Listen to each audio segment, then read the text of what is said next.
Hello and welcome to our live crypto regulation and policy show. I'm your host, Jen Sanasie, and joining me as my co host today is lecturer at UC Berkeley Law School and former SEC special counsel, Hermine Wong, in for Renato Mariotti. Hermine, welcome. Thank you. It's an exciting way to close the year. It really is an exciting way to close the year. This is our last show for the year, and it has been quite an extraordinary year for crypto regulation and policy. And I got to ask you, you're not a regular co host on this show, although you have been in the seat with me a few times this year. What are some of the highlights you're taking away from 2024 and into 2025? Oh my gosh, we're at no shortage of highlights for 2024. We may forget how recently it was that the Bitcoin ETF was passed after like a long strung out years of periods where it just kept getting rejected and rejected. And honestly, that was the beginning of a new wave here on crypto policy and regulation with that Bitcoin ETF approval. So after that, we went off to the races into election and Trump doing a complete 180 in courting the crypto crowd, the crypto industry going full bore for Trump, and then Trump getting elected while we have all these court cases moving around some other jurisdictions, making new movements. And we didn't have, thankfully, any big scammy blowups like FTX style. So it was not all expected, but it was wild and going up the whole time. Totally. Like we're ending the year a lot stronger than we ended the year last year. I just quickly checked the price of Bitcoin. We're up over $100,000 at $101,528. Like what an incredible way to end 2024. I think some of the highlights for me, I host the Markets Daily Show every day on CoinDesk, and there's so much optimism for 2025. A lot of people who are watching markets are talking about the deregulation in the United States and what that means for things like altcoins, DeFi, projects staying in the United States, people being able to access so many of these products that they weren't able to access before. It is just such like a positive time. So I'm very happy that we are having this show here today. And we have a lot to uncover. So on this show, we're going to be talking about some recent court cases. One has to do with Nvidia and Bitcoin mining. And then we're going to be talking about some of Trump's picks that could influence crypto regulation next year. But first, we got to talk about a report that was released this morning from TRM Labs, the Global Crypto Policy Review and Outlook for 2024-2025. It unpacks the top regulatory trends, not only in the United States, but globally. Joining us now to help us understand the report and what we can expect next year is Global Head of Policy and Government Affairs at TRM Labs, Ari Redbord. Ari, welcome. Hey, Jen, thank you so much for having me. And Hermine, really looking forward to the conversation today. Of course, I just asked Hermine what her highlights were from this year. So let's just kick it off by hearing what some of your highlights are. I know you sit in Washington. You are very close to a lot of the conversations that are happening over in DC. Talk to me about what the vibe is like there from a crypto perspective now. It's really exciting. And I think, I was waiting in the wings to pop in here and I heard Hermine talk about the ETFs, which is funny. You look back and say, wow, that was this year, right? And that's really how much has gone on. But I think that's really critical. We first saw this move for traditional financial institutions really leaning into the space. And it's not just sort of big financial institutions like Fidelity and BlackRock, it's fintechs, right? We saw Stripe really make a play for stablecoin infrastructure. And we still see Circle building and PayPal and Cash App and really these, classic kind of fintechs really leaning into the space. And I think that we're going to see a lot more of that, based on the results of the election, which is obviously, in the United States, which is going to be critical. We've seen all these picks, which are going to be, really, I think, supportive of the growth of the digital asset ecosystem in a safe way that protects consumers, that stops illicit actors. So I couldn't be more excited. I just came back from Brussels last week at Blockchain for Europe, where all the discussion is, MiCA is really coming into form over the course of the next few weeks. We're going to start to have implementation and obligations around that. So, it's happening everywhere. And I'm really actually living in Washington. I'm really excited that's finally happening here. And I think that's what we're going to that's what 2025 is going to be for me. MiCA really led the charge when it comes to crypto regulation. Do you think we're going to see some of what we saw in Mika replicated here in the United States as we look for more clarity, or are we going to see just a completely brand new regulatory framework that is based on what's been going on here? I think it'll be a mix. Mika, I think a lot of us forget again, like how this space moves so quickly. Mika really was born out of Libra and the sort of reaction to essentially Facebook and a host of other companies launching a stablecoin. So it's very, very focused on stablecoins and defining them and what a regulatory framework would look for stable assets in Europe in particular. I think the U.S. has the benefit now of 5 years of development in the space and really trying to understand not just stablecoins, which I do think we'll see stablecoin legislation in 2025, but also market structure. And we have a very different question here that we've always been trying to answer, and that is not just how we're going to regulate, but who's going to regulate. And that's what the market structure bill is really like. Is it the CFTC? Is it the SEC? And I think we'll see something that provides legal clarity to those regulators in terms of the expectations of them, but also to businesses that are looking to build. So I think it'll be distinctly U.S. given that we have so many financial regulators that are sort of in the crypto game: Treasury, the Fed, the SEC, the CFTC. But I think we'll definitely sort of take pieces that make sense for us of Mika as well. So Ari, I want to dive. Dive right into. You'll have to forgive me. Your mom will definitely have to forgive me. As long as my mom's not listening, we're fine, Hermine. So I want to dive into this report that we started at the top of the hour talking about. So I'm just going, like, this report is comprehensive. It seems to be like just this ideal primer that you can hand to policymakers to show them, like, hey, look at these 20 something countries and where they are right now, both in adoption and in what their regulatory posture is. The question I have is the missing country. We have Trump coming in, and Trump is top of his list of countries he cares about is our competition with China. And China is kind of missing from this outlook. We saw recently that a judge in China is allowing individuals to start holding crypto, a small change over there. So why is China left out? What does it mean for China to not be there? Unpack that a little bit for me if you can. Yeah, no, I think it's a great question. And it's interesting. This report is really a corollary to a report we've put out a few weeks ago on crypto adoption, where we get into some of this as well. But I think that, China's always been a really interesting place, right? The digital yuan has been a really, really important piece of conversations globally around CBDC and cryptocurrencies over the last few years.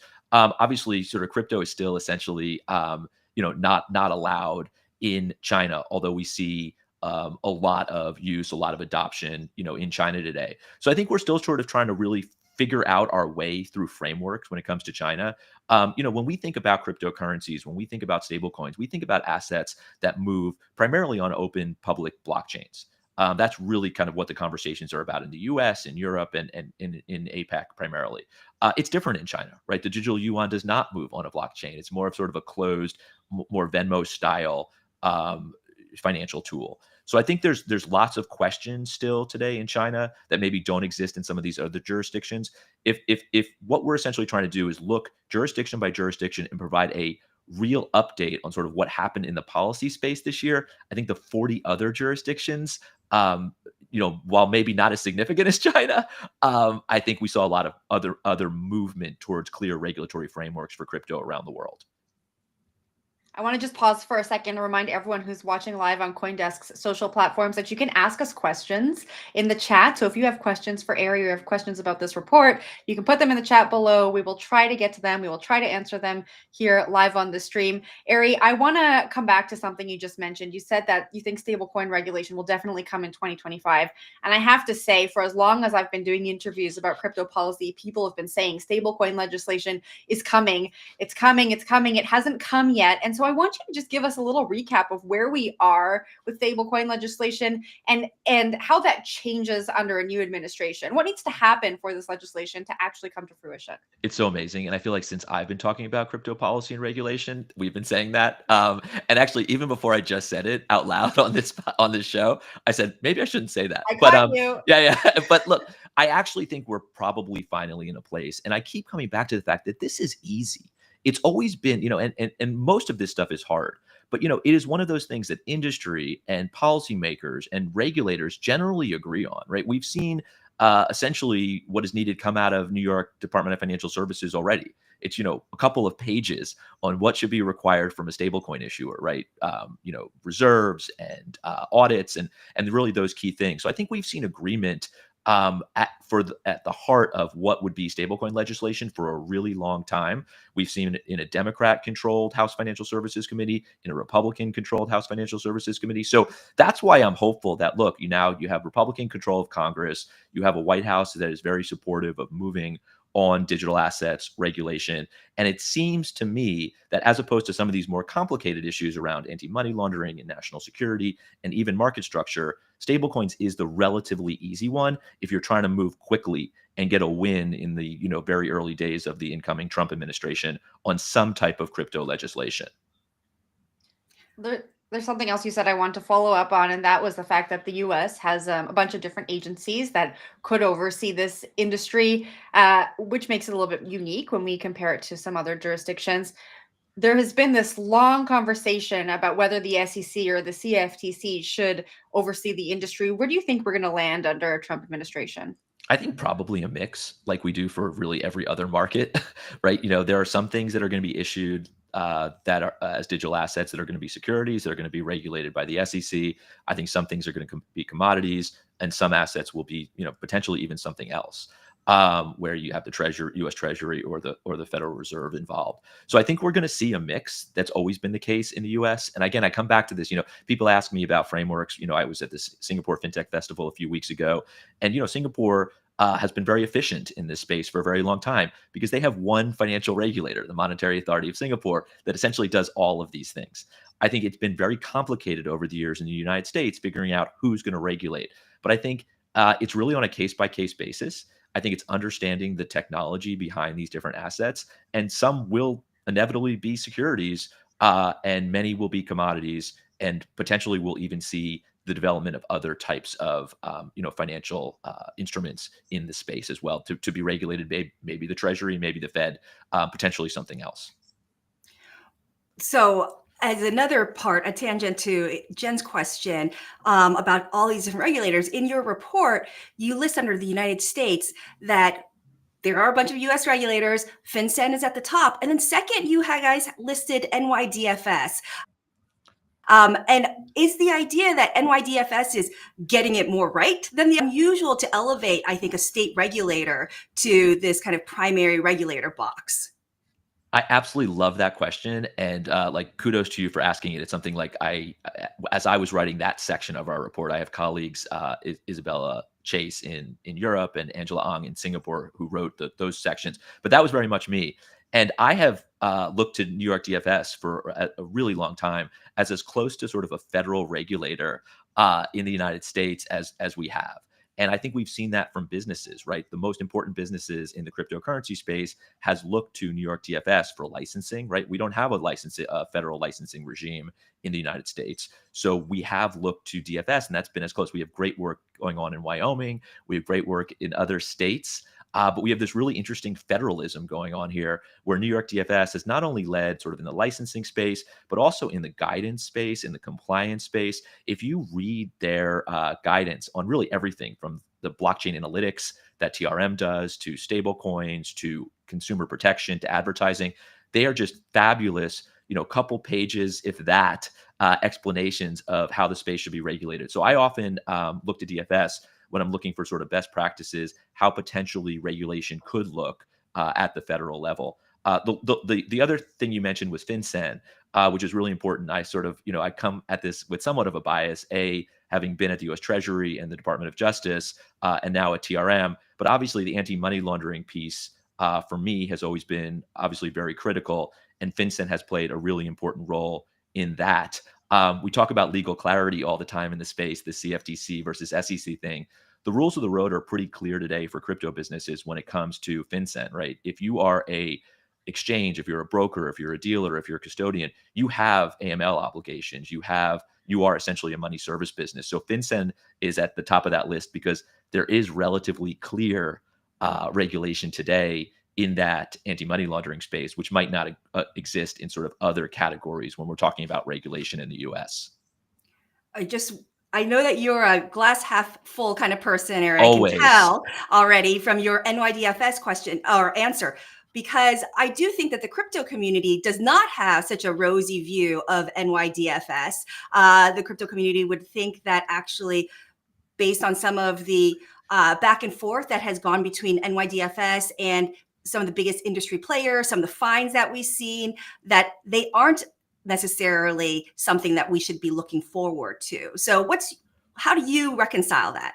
Yeah, no, it's a really good question, and I think I'm getting this a lot even in this other context. Like, hey, does a Trump administration come in now, and is it sort of a free for all for the digital asset industry? And I think that from DFS perspective, the answer is no. And I think the incoming Trump administration is very much going to be no too. I think we'll see a lot less enforcement when it comes to going after lawful businesses that are building in the space, right? We're going to see a lot less. Hey, you're registering, you're listing unregistered securities. We'll get clarity on that, and I think those enforcement actions will sort of dissipate. But we are going to continue to see the U.S. federal government go after illicit actors in the space, right? We're going to see enforcement actions from the SEC on scammers and fraud. I mean, I hope so, right? The more this ecosystem grows, the more we're going to need to protect it.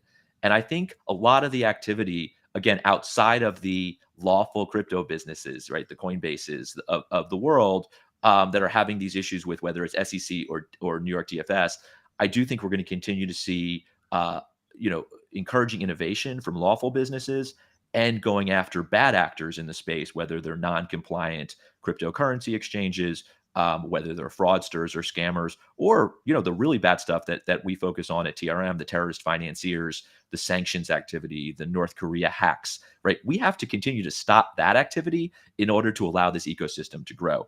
And I think we'll see responsible regulators really lean into that piece of this thing. Now, Hermine pulled out that tidbit from the report, Ari, that got you really excited. As one of the authors of the report, talk to me about something that maybe doesn't stand out in the headlines or the summary, but that is really important for us to keep top of mind that as we head into the new year. One thing that's cool is like we think all the time about the U.S. election. Even when you say election, it's immediately U.S. But of the 24 jurisdictions that we reviewed in this report, 60% went to the polls this year. We're seeing the entire world over the course of like 2 or 3 years have elections, and elections have massive consequences. And I think we've seen a lot of work by the crypto community around ensuring the right candidates were those who receive support. But I think it's also like, hey, it's not just the U.S. election that we should be focused on. It's really elections all over the world, whether there's Latin America or in Asia or really throughout Europe. There was a big election recently in the European Parliament, right, where we're going to see a lot of changes there. So I think elections generally are a huge theme this year and something we should really keep an eye on. I think one other piece, Hermine said my glass is always half full, and it really, really is. But we really have seen a massive amount of hack activity. I think I was on the show about last year, this time, Jen, and I talked about how hacks were down. According to TRM, as of Q3 2024, the total for hacks is about 2.2 billion.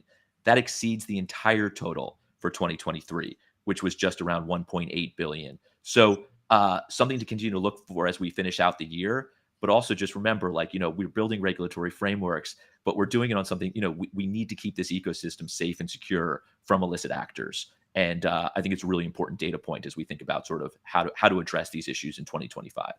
What do you think is leading to that increase in hack activity? Because I think about, the prices of where we were last year and the price of where we are now, they are exponentially more. And so I imagine that could inflate the number if we're looking at it in dollar terms of hacks. But what's contributed to that increase in hack activity, do you think? I think it's in large. It could easily be in large part that, right. The numbers are just higher because these assets are worth more. I think it also incentivizes bad actors, right? To if you're North Korea and you're 10xing, an attack on a cryptocurrency exchange based on the value of various assets, then you might certainly be doing that as well. So I think the price has some piece of all of this. I think we're going to see more building in the space. I think to Hermine's points around the U.S. election and other types of activity, we're going to see builders really lean in here. And when they build, it's really important that they continue to build with cybersecurity as critical infrastructure, because no one wants, North Korea to steal hundreds of millions of dollars from their platform. So I think it's a combination of different factors. Some of it is just sort of the timing and where the chips fall. But it is really, really important because, I tell people all the time, look, we are all building something really extraordinary here, this new sort of internet of money, but none of it works if North Korea's cyber criminals are able to steal, funds at this unprecedented speed and scale. So really important to stop that and continue to build. Now, I have a question for both of you, given your background in government agencies. We've been talking about a lot here, right? We're talking about scams, we're talking about North Korea, we're talking about AML. People in the comments are talking about meme coins. It's becoming so much easier to launch a meme coin. There's this trend of AI agents launching meme coins. There is a lot to police in this space. There's a lot to regulate. Do the government agencies have enough resources to actually address all of these things that seem to be popping up at an accelerated rate? You know what? Ari's gonna have the better answer, so I'm gonna go out with the less good answer, and then he will fix it all. But I would say that it's less about resources and more about expertise. And so, and I think that that's an area where certainly our government is lacking. We often talk about when we're in government that the government in terms of technology is always just 10 years behind.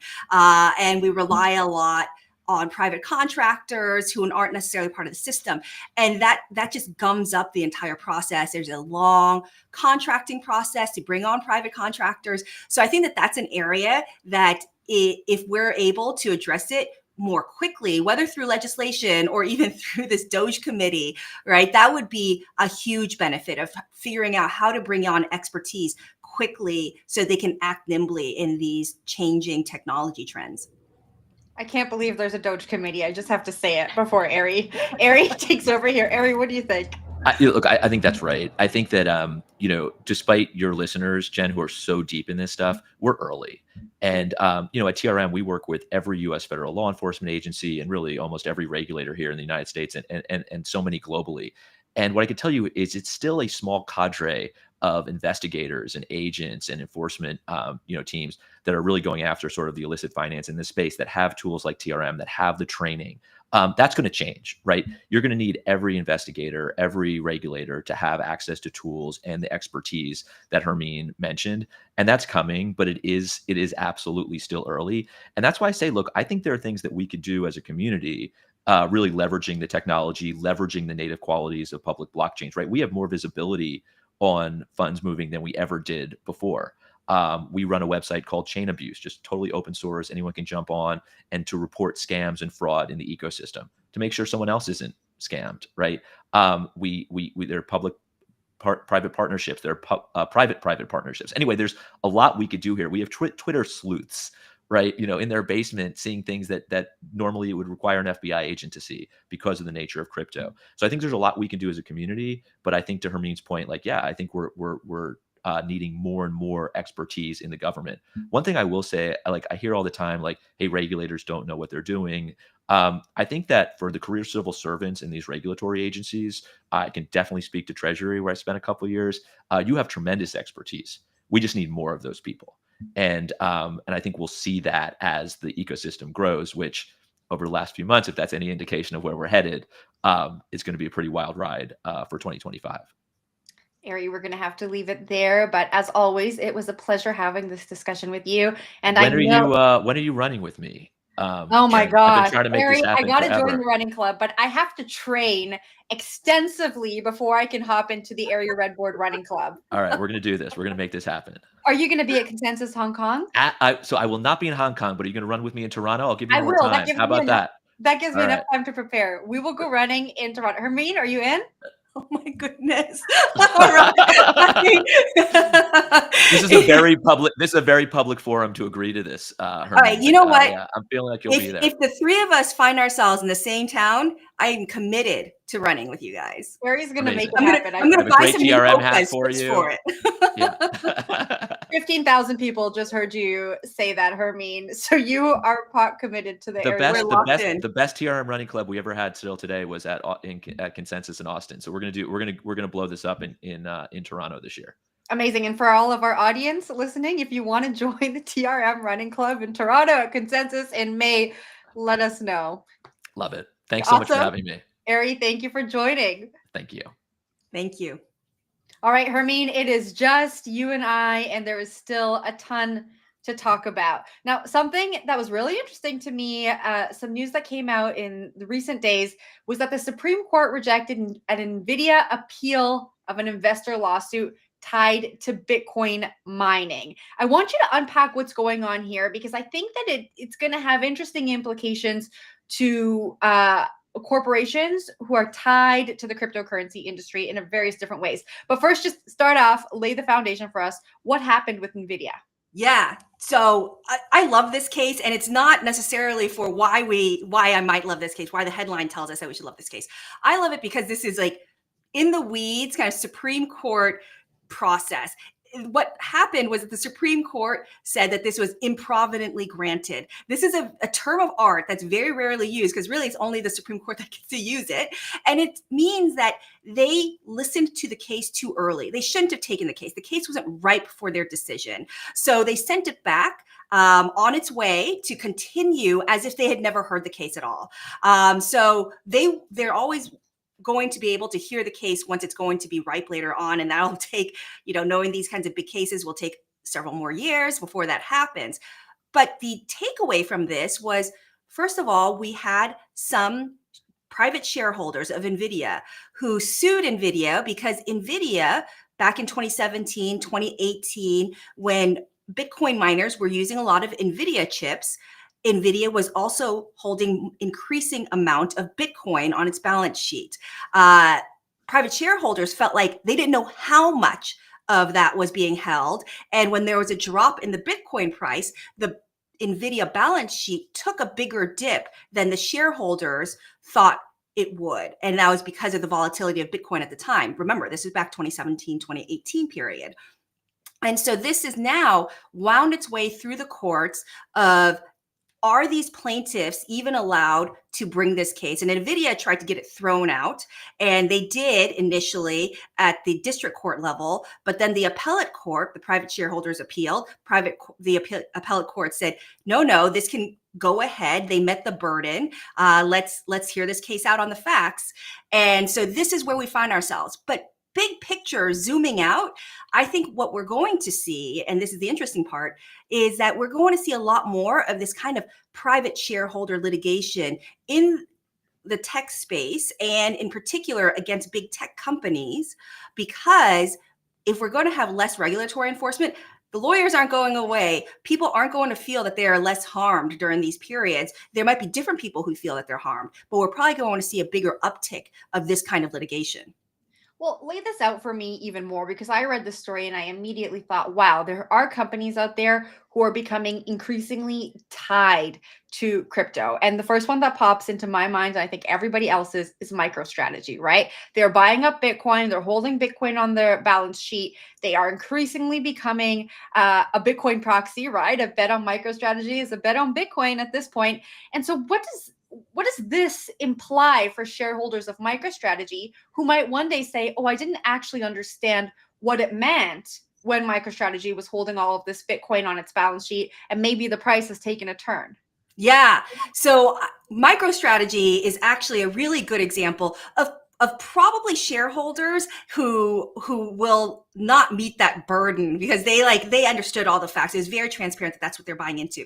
However, another instance that came up recently in the news was Microsoft shareholders who decided to affirmatively reject Microsoft holding Bitcoin on its balance sheet, right? So that is something where we may see more and more companies, or, in this case, it was a nonprofit affirmatively trying to make sure that Microsoft did not hold Bitcoin on its balance sheet. We might see more and more of those shareholder proposals come up in companies that aren't just going to be Nvidia or just classic crypto companies, who want to diversify their holdings and the assets that they've got, and shareholders either taking a stand on it, one, like in the Microsoft case, or two, like you're suggesting, saying that they don't understand enough, and they didn't understand the consequences of this particular company taking on that burden of a crypto asset that's very volatile. And so we'll have to see how it plays out. It is not something that we know the end result to yet. Now we're talking about class action lawsuits. Those are nothing new in the crypto sphere, even in the tech sphere. But as you're talking, I just feel like this is going to come up. What's going to happen if shareholders do start to launch these class action lawsuits? Is this going to be something that regulators are going to have to relook at? So what regulators are going to be looking at is still going to be the same as what's within their jurisdiction. Private class act, to your point, private class action lawsuits, nothing new. If they start gumming up the system more, it's not necessarily an area for regulators to look at as much as maybe for Congress to look at. Is the authorization for class action lawsuits too broad? Is it overbroad? Do we need a new threshold for how a class can be certified? And this is all like super hyper technical, like court procedural stuff. But if we see it where it's starting to gum up the system because people are expecting big payouts based on the volatility of crypto, and this is like a new way of making money, like, Polymarket opened a whole new way of making money for some people, like this, maybe private class action lawsuits will be one, and then that may be something that will inch us towards a different version of thresholds for private class actions. And maybe one thing that I hadn't considered until you asked this question, Jen, is if it's true and private class action lawsuits are based on financial disclosures, is there a way to make those disclosures more transparent? And that's when our favorite regulator comes back in at the SEC to say, okay, look, maybe there wasn't enough transparency about these assets or the risks of these assets. We're going to now require that public companies disclose A, B, and C about it, and the risks being X, Y, and Z. Mm. Let's talk a little bit more about the SEC. Now, we are heading towards the end of the year. In case you didn't know it, I've said it probably 100 times on this show already. We're getting ready for a new administration here in the United States. Everyone is watching Trump's picks for different agencies and what kind of impact that's going to have on the industry as we move forward. I want to talk about a few. We have Paul Atkins as the pick for SEC chair, David Sachs as the pick for AI and crypto czar. Let's talk about SEC first. Paul previously served as SEC commissioner. Talk to me about what we know about Paul and what we can expect from him. Yeah. So, one of the differences to think about those two is that one has had an extensive government service career and one hasn't. The other being David Sachs, right? So when Paul Atkins is coming in, this was a actually phenomenal pick on Trump's part in terms of getting someone who's going to be able to get Senate confirmed very quickly, right? We've been reading all the headlines about how challenging it will be to confirm some of the other Trump's nominees. Paul Atkins is someone who had been appointed during the George W. Bush presidency. He's been around the securities industry and the financial services industry for a long time, is well liked on both sides of the aisle, right? He's someone who has made it actually his career in being able to speak to policymakers, whether they're Democrats or Republicans, and get things done. So I suspect that coming up, being very well liked, he'll sail through his confirmation process. And the staff is probably looking forward to having someone who's a familiar face, who is well liked, will be very different from the kind of culture that Gary Gensler cultivated while he was head of the SEC. And so it'll be a welcome change. For the crypto industry in particular, this is where I think we're most interested of what kind of rules and regulations should we expect here. I think that we're going to see that cases like SEC Ripple, SEC Coinbase, we're not going to see those kinds of cases where it's like, look, a jurisdiction grab on something that Congress hasn't yet settled on who is what and which agency gets to regulate.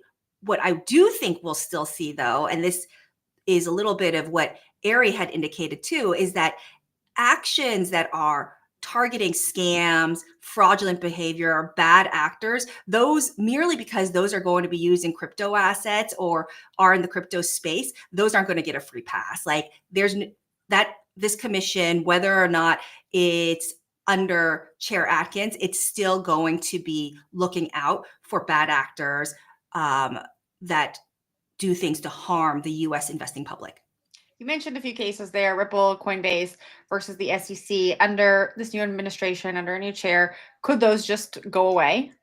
They could get withdrawn. That's certainly something that could be done. The commission could vote to do that and withdraw those because, and they would, they would probably have some reason for that.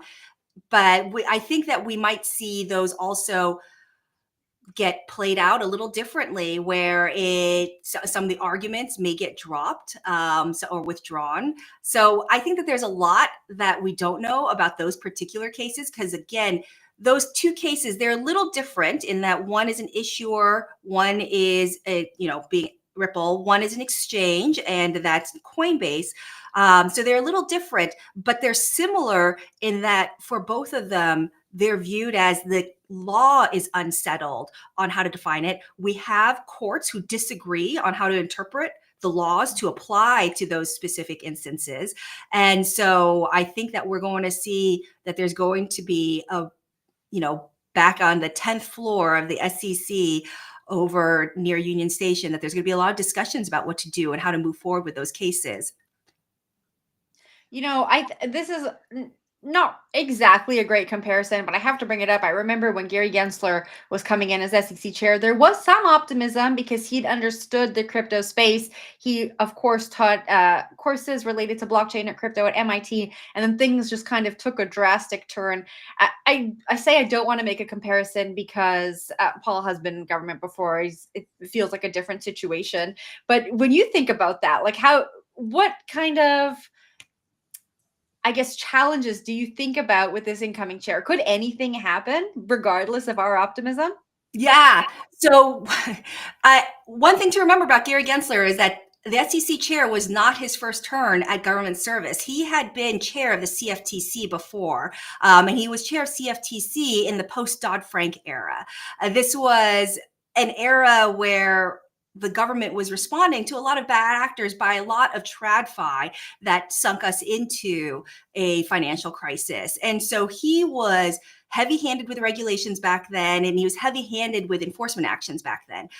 When he came in, and this is different from what we're seeing already with Paul Atkins and with President-elect Trump, is that when he came in, he said, look, these are going to be my priorities. And those are priorities that were not necessarily ones that you think about as being kind of nonpartisan, right? He was very big into ensuring that ESG disclosures took top of the list on his list of priorities. Crypto was one of 4 of his top of the list priorities.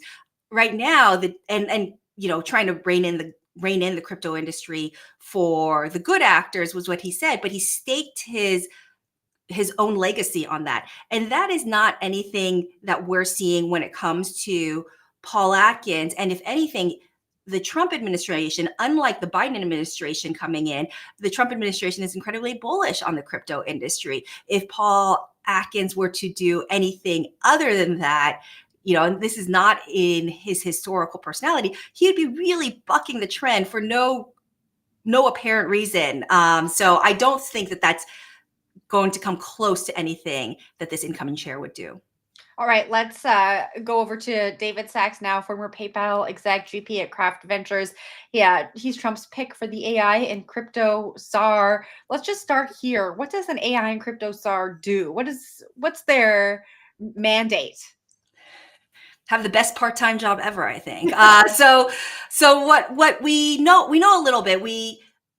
There's been rumblings that this will not be a full-time job for him. Like, he's not, I think, relocating to DC, that this is going to be something that he does as an advisory basis. He'll also be advising OSTP, the White House's Office of Science and Technology and Policy. So I think that what we should expect, though, is executive orders, which Trump was really a fan of when he was in office last time. I think that any executive order that Biden had issued that touches AI or digital assets is going out the door on day one. And David Sachs is going to be drafting this next version of what those executive orders will be. And from his writings, we would think that one, a lot of it is going to probably be targeted at dismantling some of the I don't know, guardrails, you might say, that the Biden administration had put up for social media and moderation, content moderation. That's a big issue for him. But also when it comes to crypto and AI, I think that what he's going to do is like, let's ramp up the competition here, make sure that we don't lose our competitive edge to places like China in particular, which is going to be music to this new president's ears. All right. Well, it sounds like we're in for a bullish 2025 all around. Hermine, thank you for co-hosting the show with me today. Thank you. Of course, this is our last crypto and policy show of 2025. We're going to be watching the industry so closely next year as the new administration comes into place in the United States, talking about the impact here and globally. So please subscribe to CoinDesk on all channels. Go to coindesk.com for all of the latest updates. We hope you have a very happy holiday season, and we'll see you in January. Hermine, thank you. And thank you to our audience for watching. Thank you, everyone.